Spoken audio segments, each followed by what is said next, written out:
আয়াতুল কুরসি পড়ে ভুলেও একটি কাজ করবেন না, ভালো করে স্মরণ রাখবেন।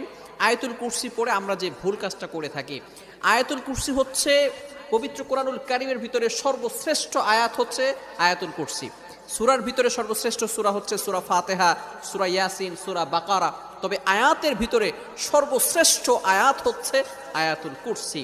3 নম্বর পারার 1 নম্বর পৃষ্ঠা সূরা বাকারার 255 নম্বর আয়াত। এই আয়াতটি এতটা ফজিলতপূর্ণ আয়াত, আল্লাহু লা ইলাহা ইল্লাহু আল হাইয়ুল কাইয়্যুম।